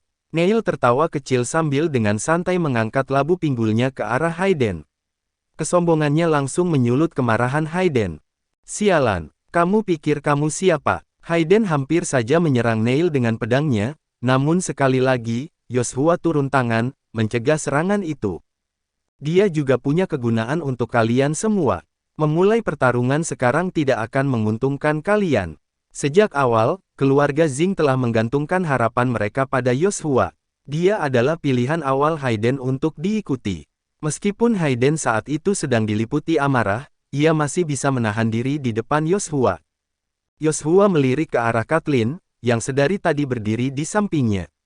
Dia kemudian dengan santai melemparkan beberapa kotak kayu, menawarkannya sebagai tempat duduk sementara bagi semua orang untuk duduk. Beberapa dari mereka yang bertarung di arena mengalami kelelahan yang luar biasa. Setelah duduk di tempat duduk mereka dan memastikan bahwa semua orang aman, mereka mulai mengambil makanan dari tempat penyimpanan untuk mengisi kembali tenaga mereka. Tanpa ragu-ragu, Yoshua meminta 2 potong besar daging asap kepada Jonathan. Saya tahu Anda pasti memiliki banyak pertanyaan saat ini. Silakan bertanya. Saya berjanji akan menceritakan semua yang saya tahu, kata Yoshua dengan nada dingin sambil mengunyah daging asap. Orang ini memang menyembunyikan informasi dariku, pikir Jonathan sambil menatap Yoshua yang duduk di seberangnya. Dia dan Hayden telah bertanya tentang situasi di dalam dunia kecil itu, namun yang mengejutkan mereka, Yoshua sama tidak mengertinya dengan mereka. Dia tidak tahu apa-apa ketika mereka bertanya. Tentu, karena Anda ingin berbagi, kami tidak akan menghentikan Anda. Mari kita bicarakan tentang hal itu dan segala sesuatu di dunia kecil. Ngomong-ngomong, apakah nama belakangmu White? Pertanyaan yang diajukan oleh Jonathan agak samar-samar, tetapi Yoshua memahaminya dengan jelas. Pada saat itu, Yoshua sudah mulai merasa tidak senang. Setelah mengerutkan kening dan berpikir sejenak, Yoshua akhirnya meletakkan daging asap di tangannya, menarik napas dalam-dalam, dan mulai berbicara. Anda benar, keluarga Whiteley memang keturunan keluarga White dari Yanopolis. Kembalinya saya kali ini adalah untuk merebut kembali apa yang pernah menjadi milik keluarga kami. Segera setelah Yoshua mengucapkan kata-kata itu, ekspresi wajah semua orang sangat bervariasi. Perjalanan Jonathan saat memasuki dunia kecil itu bisa digambarkan sangat menarik. Pada saat itulah dia secara bertahap mengumpulkan gambaran kasar tentang dunia kecil. Di sisi lain, Hayden dan Kathleen benar-benar kosong. Mereka sama sekali tidak dapat memahami kata-kata Yoshua. Yoshua tidak mau repot-repot membuat siapapun tegang. Sebaliknya, dia mulai menceritakan sejarah keluarga Whiteley. Menurut catatan sejarah keluarga mereka, nenek moyang keluarga Whiteley adalah orang kulit putih yang memerintah Yanopolis di dunia kecil. Lebih dari 1800 tahun yang lalu, keluarga White dikhianati oleh 4 keluarga bawahan lainnya dari Yanopolis. Karena tidak punya pilihan, mereka harus melarikan diri dari dunia kecil. Meskipun dunia kecil terpisah dari dunia utama, kedua dunia tersebut masih terhubung melalui sebuah portal. Untuk melarikan diri dari para pengejar mereka, beberapa leluhur keluarga Whiteley mengorbankan diri mereka sendiri untuk melindungi tempat pelarian klan mereka. Mereka secara paksa memodifikasi susunan misterius di dalam dunia kecil, menyegelnya sepenuhnya. Beberapa orang kulit putih yang berhasil melarikan diri dari dunia kecil mengubah nama belakang mereka menjadi Whiteley untuk menghindari pengejaran. Mereka kemudian menetap di Tanah Tengah. Sebelum nenek moyang keluarga White berpisah, mereka membuat perjanjian untuk membuka kembali pintu masuk ke dunia kecil setiap 50 tahun sekali sebagai cara untuk menyambut kembali anggota keluarga White yang melarikan diri. Namun, portal kekacauan ke dunia kecil tidak pernah dibuka kembali sejak saat itu. Sampai saat ini, sudah tepat 2000 tahun. Bab 1268. Ketika Yoshua menceritakan hal ini, Jonathan dan yang lainnya merasakan beban yang sangat berat di hati mereka. Keluarga White dan keluarga Whiteley, dua keluarga yang berasal dari dua dunia ini, secara mengejutkan memiliki keadaan yang sama. Semuanya berada di masa jayanya, dan semuanya dikhianati oleh keluarga lain. Namun, rincian dalam catatan Yoshua agak kabur. Ada banyak hal spesifik yang diabaikan, dan tidak jelas apakah Yosua melakukan hal ini dengan sengaja atau tidak. Yosua, saya tidak menangkap apa yang Anda katakan. Hayden menggaruk-garuk kepalanya. Jadi maksudmu adalah, keluarga White terpecah menjadi dua kelompok. Satu kelompok berhasil lolos dan sekarang kita kenal sebagai keluarga Whiteley. Sedangkan yang kedua, terjerat dengan pasukan pemberontak dari 4 keluarga bawahan dan telah menutup portal kekacauan yang menghubungkan bagian dalam dan luar dunia kecil. Apa sebenarnya keluarga bawahan ini?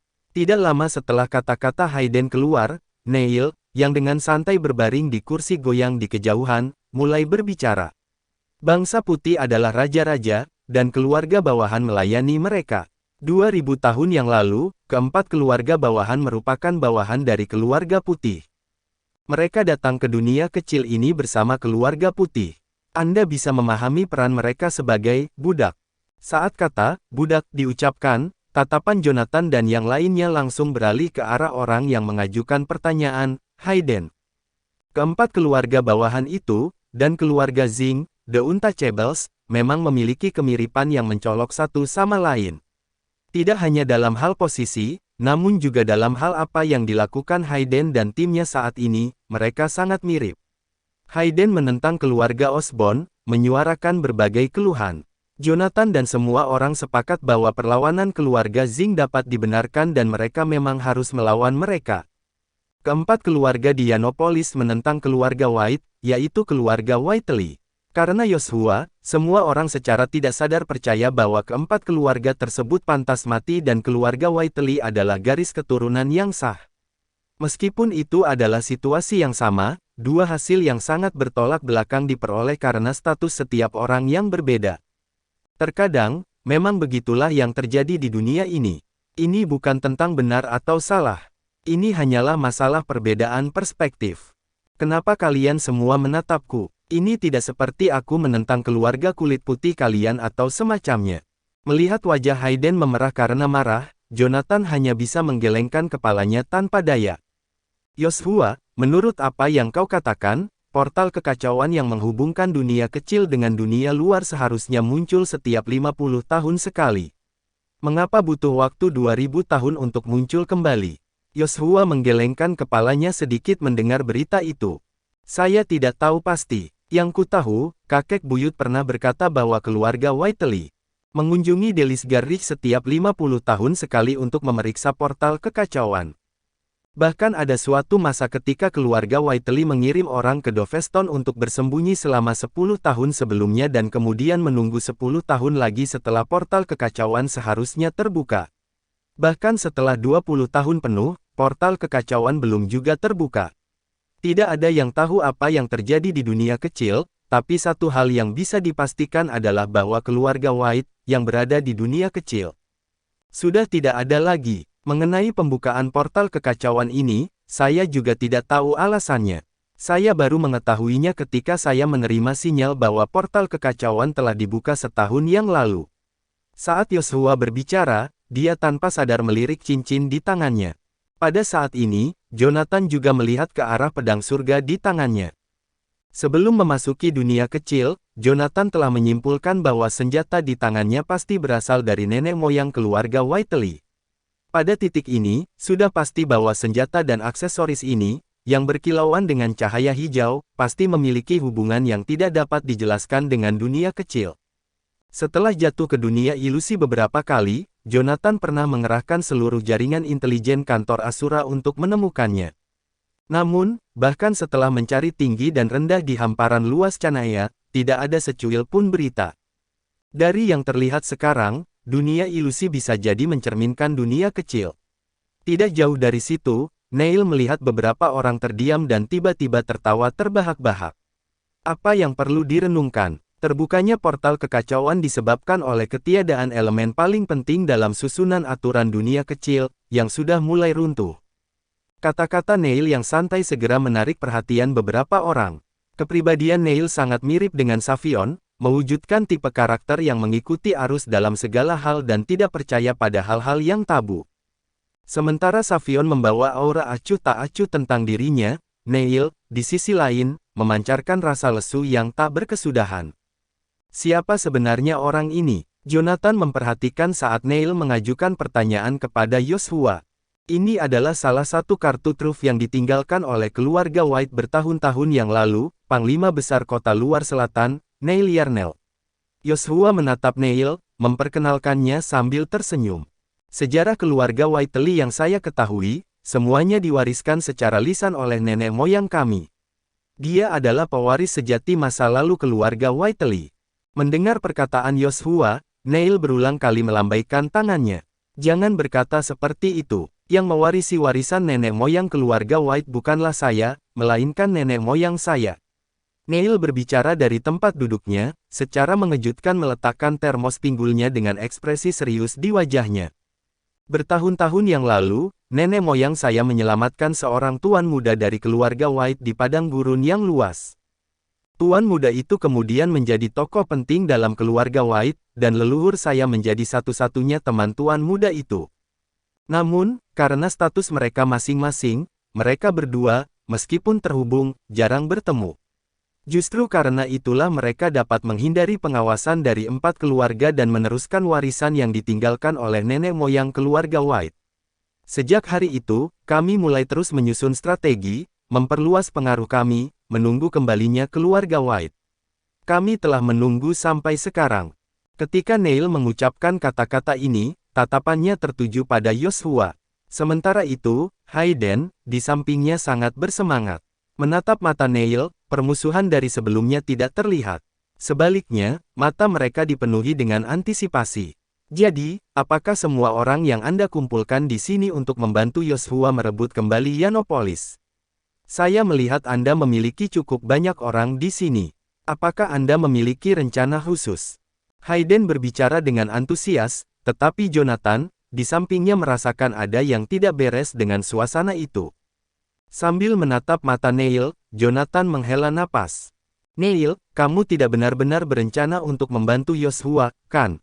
Mengapa saya harus membantunya? Dengan tatapan dingin, Neil bertanya kepada Jonathan.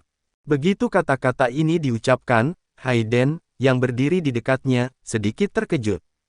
Sementara itu, Joshua sendiri dengan tenang memperhatikan Neil tanpa mengucapkan sepatah kata pun. Neil mengamati beberapa orang di depannya. Nenek moyang saya dan nenek moyang keluarga White sangat dekat seperti saudara. Dalam menghadapi permusuhan yang begitu besar, kita harus bersedia mempertaruhkan nyawa untuk saling membantu, begitu pula dengan leluhur saya. Generasi demi generasi telah mempersiapkan kembalinya keluarga putih. Tapi apa hubungannya dengan saya? Neil berdiri, melihat ke arah beberapa orang itu, dan perlahan-lahan mengacungkan 2 jarinya. 2000 tahun telah mengukir jejak mereka. Apapun bantuan atau dendam apapun, tidak lagi penting. Apakah Anda benar-benar berpikir saya akan peduli dengan sentimentalitas apapun di antara nenek moyang kita setelah itu datang kepada saya? Dengan tawa dingin, Neil menatap Joshua dan berkata, bahkan jika aku mundur selangkah dan mengikuti latihan tim dengan ketat, siapa sebenarnya yang kau minta bantuanku? Dari seluruh keluarga White, kamu satu-satunya yang bahkan tidak bisa masuk ke kota luar. Sungguh memalukan. Katakan padaku, apakah ada harapan untuk menang? Bab 1269. Neil berterus terang, tetapi pada saat itu, hal tersebut membuat Joshua kehilangan kata-kata. Memang, keluarga White pernah dikhianati oleh 4 keluarga bawahan, memaksa mereka untuk melarikan diri jauh dari dunia kecil. Kalaupun mereka kembali, itu harus setelah melalui masa penyembuhan dan pemulihan. Tapi sekarang, Joshua adalah satu-satunya anggota yang tersisa di keluarga Whiteley. Bahkan jika Neil berperang melawan Yanopolis dengan skema dan strategi yang telah disusun selama 2000 tahun, apakah itu masih dianggap sebagai serangan dari keluarga Whiteley? Mengapa ribuan orang harus mati demi Joshua ketika dia muncul beberapa generasi setelah pengkhianatan itu? Hayden menoleh pada Kathleen yang berdiri di sampingnya.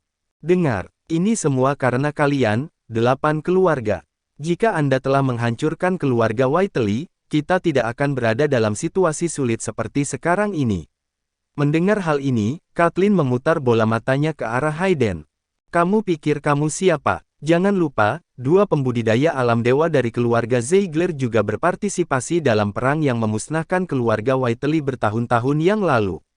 Apakah Anda benar-benar percaya bahwa Anda tiba-tiba menjadi perwujudan keadilan? Dalam konflik antara klan-klan besar di mana kepentingan selalu diutamakan, tidak ada yang namanya benar atau salah dan baik atau jahat. Yoshua menatap Neil tanpa berkata-kata. Pada akhirnya, dia menundukkan kepalanya dalam ketidakberdayaan. Dia benar, keluarga Whiteley tidak lagi memiliki hak untuk mengungkit-ungkit masa lalu. Kita sudah terputus selama 2000 tahun. Kita tidak layak, kita juga tidak memiliki kekuatan. Neil telah mempertaruhkan banyak hal untuk mengeluarkanku dari kota luar Yanopolis. Aku sudah berutang banyak padanya. Dia membungkuk sedikit ke arah Neil saat berbicara. Neil, kamu benar tentang apa yang kamu katakan, tapi aku masih ingin meminta bantuanmu. Neil menatap Yoshua sebelum dia duduk di kursi goyang. Kalau begitu, kenapa tidak kamu ceritakan saja padaku? Dan apa untungnya bagiku jika aku membantumu? Apa kau tidak punya rasa malu? Hayden meninggikan suaranya pada Neil. Kedua keluarga kalian telah berbagi ikatan yang membentang selama 2000 tahun. Bukankah keluarga Yarnell juga telah menjunjung tinggi ikatan ini selama 2000 tahun? Neil mencibir pada Hayden. Nak, aku tahu kalian sama-sama terlibat, jadi aku membawamu kemari untuk menghormatimu. Jika kau terus memprovokasiku, aku akan menguburmu di sini. Neil memancarkan energi spiritual saat dia berbicara. Jonathan dan yang lainnya cukup mengenal Neil dan tahu bahwa dia tidak bercanda. Apa sebenarnya yang Anda maksud? Tolong jelaskan agar kami tahu bagaimana cara bekerja sama. Setelah lama terdiam, Jonathan, yang duduk di sampingnya, akhirnya angkat bicara. Dia telah mengamati reaksi Neil sejak Yoshua mulai menceritakan sejarah keluarga Whiteley. Meskipun Neil tampak acuh tak acuh, Jonathan dapat dengan jelas merasakan adanya perasaan spiritual yang samar-samar terpancar dari diri Neil. Hal ini jelas menunjukkan bahwa ia tidak ingin melewatkan setiap detail dari apa yang dikatakan Yoshua, bahkan sampai menangkap bahasa tubuh Yoshua.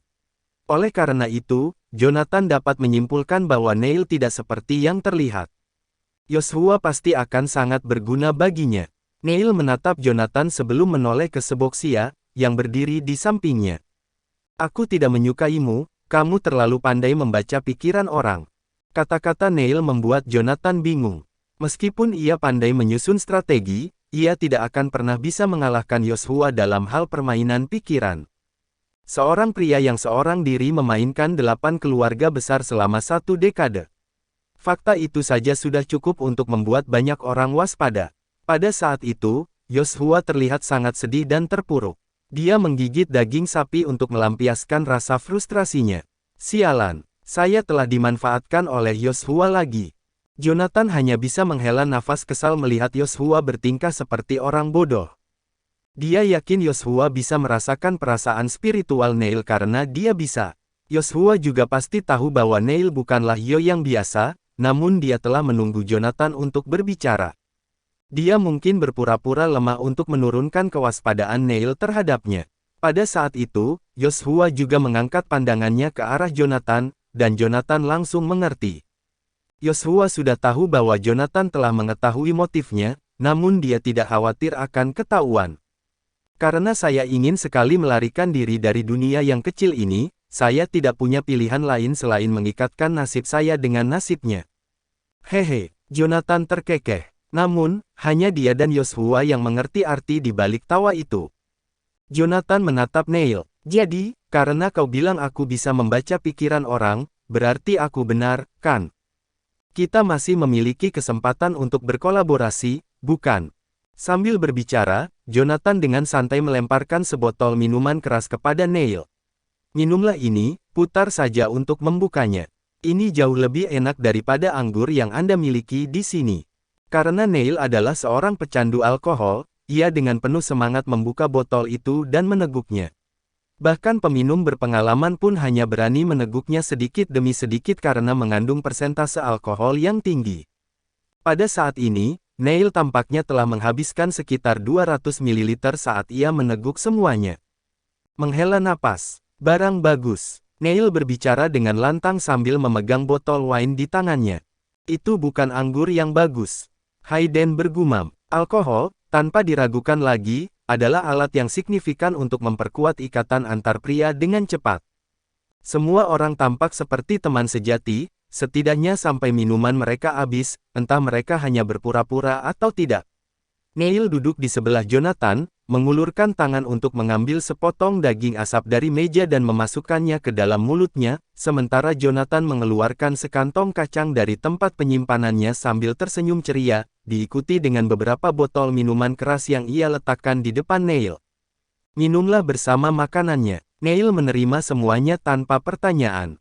Matanya membelalak seolah-olah dia telah menemukan dunia baru saat mencicipi kacang tersebut. Karena Anda ingin berkolaborasi, tunjukkan ketulusan Anda. Coba lihat apa yang bisa Anda lakukan untuk membantu saya. Itu tidak terlalu berlebihan untuk diminta, bukan? Tidak sama sekali, kata Jonathan sambil tertawa kecil. Persahabatan adalah tentang saling menguntungkan, bukan?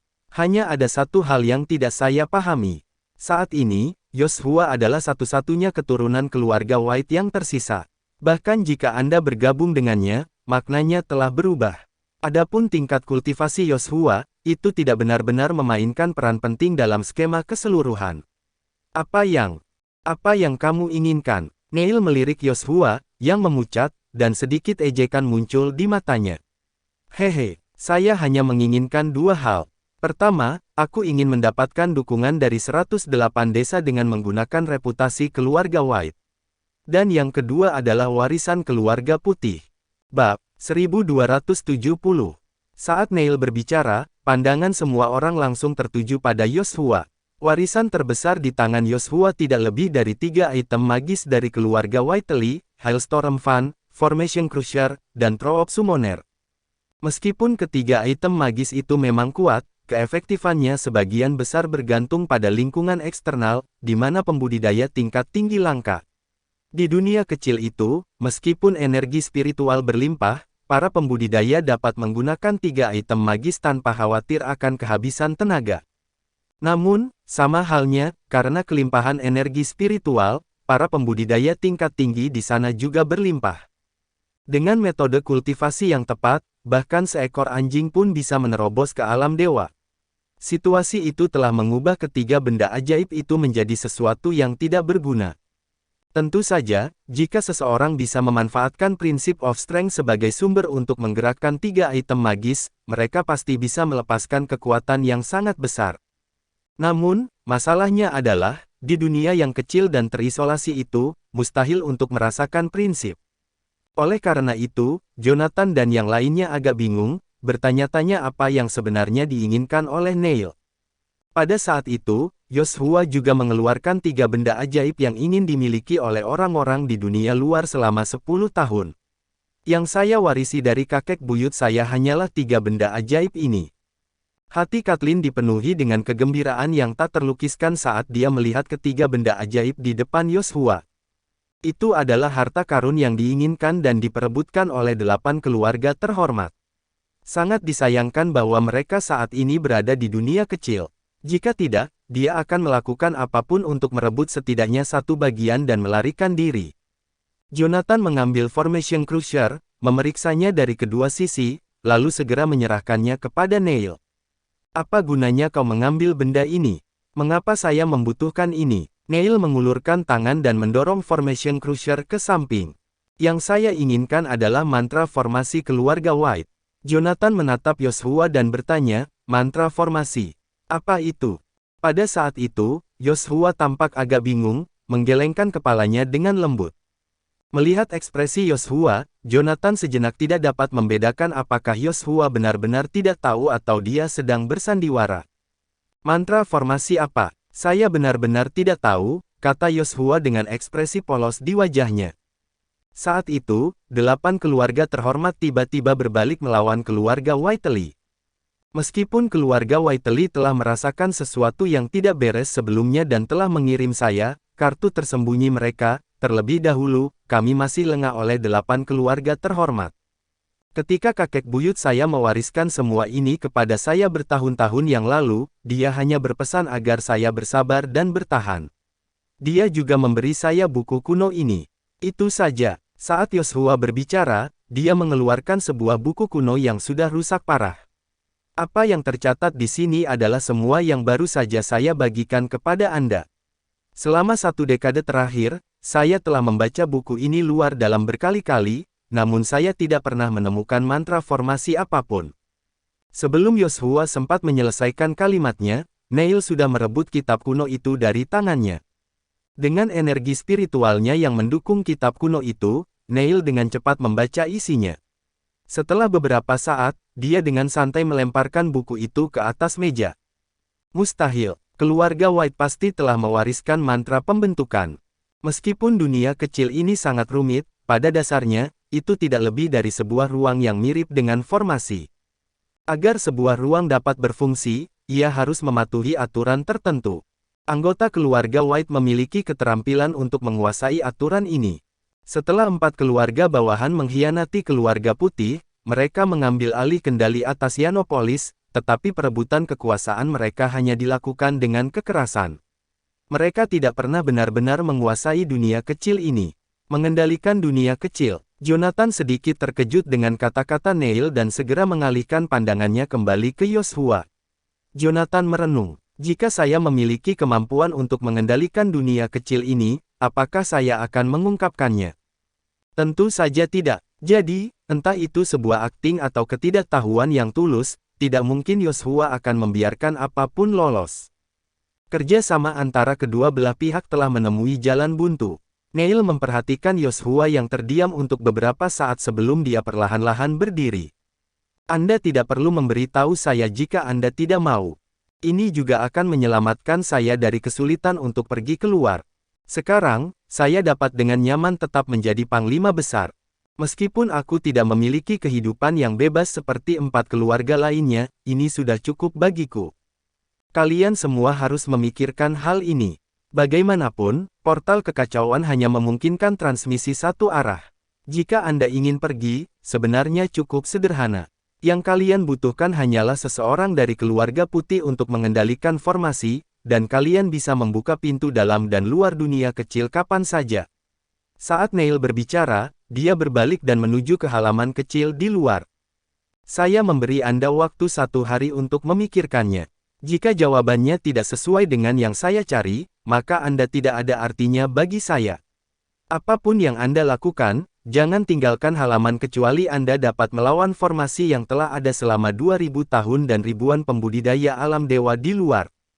Saat Neil berbicara, dia hendak berjalan keluar dari gerbang, tapi avatar Seboxia muncul tanpa suara di depannya. Kau masih berhutang 10 pohon api padaku. Neil menatap Seboxia dengan mata berbinar. Neil menunjuk Yoshua dan berkata sambil tertawa terbahak-bahak, pohon api ada di jantung Yanopolis. Bahkan jika kamu membunuhku sekarang, aku tidak bisa memberikannya padamu. Jika Anda menginginkan pohon api, Anda harus memintanya. Dengan kedua tangan terkatup, Seboxia ragu-ragu sejenak sebelum akhirnya memutuskan untuk membubarkan wujudnya dan kembali ke sisi Jonathan. Neil pergi, dan Hayden mendekat ke arah Seboxia. Pak, mengapa Anda tidak menghabisinya? Seboxia menggelengkan kepalanya sedikit. Saya hanya bisa mengancam nyawanya, tapi bagi orang ini, hidup dan mati sudah tidak relevan. Orang seperti itu tidak bisa diancam. Halaman menjadi hening, hanya ada suara sayup-sayup orang makan yang menembus kesunyian. Tidak ada yang berbicara. Setelah setengah jam, Jonathan akhirnya bersandar di dinding rendah dan melihat ke arah Yoshua. Yoshua, apa rencanamu? Yoshua mengerutkan kening dan berkata kepada Jonathan, apa yang kamu katakan? Pada titik ini, tidak ada gunanya lagi untuk terus berakting, kata Jonathan sambil tertawa kecil. Kita sudah melompat keluar dari penggorengan dan masuk ke dalam api. Sudah jelas bahwa Neil bukan orang yang mudah menyerah. Jika Anda terus berpegang teguh pada informasi itu dengan keras kepala, kita semua akan mati. Apa yang dikatakan Jonathan memang menakutkan, tetapi sikapnya yang acuh tak acuh membuatnya tampak tidak peduli sama sekali. Bukan karena Jonathan berpura-pura tenang, tetapi dia benar-benar tidak takut. Meskipun dia dikelilingi oleh ribuan pembudidaya alam dewa pada saat itu, Jonathan memiliki Seboxia sebagai kartu truf untuk mendapatkan dukungan. Mengesampingkan semuanya, hanya peti mati besar Seboxia saja sudah cukup bagi mereka berdua untuk meratakan formasi di luar. Oleh karena itu, Jonathan benar-benar tidak cemas. Namun, Hayden dan Kathleen tidak begitu tenang. Melihat Yoshua tetap diam, Hayden mau tidak mau mencondongkan tubuhnya lebih dekat untuk berbicara. Yoshua, kamu harus mempertimbangkan kami juga. Saya, bakat yang dipupuk dengan susah payah oleh keluarga Zing, telah melindungimu sejak 8 keluarga terhormat memburumu. Kita memiliki ikatan yang sama kuatnya seperti darah. Kamu tidak bisa hanya berdiam diri dan melihat temanmu mati di hadapanmu, kan?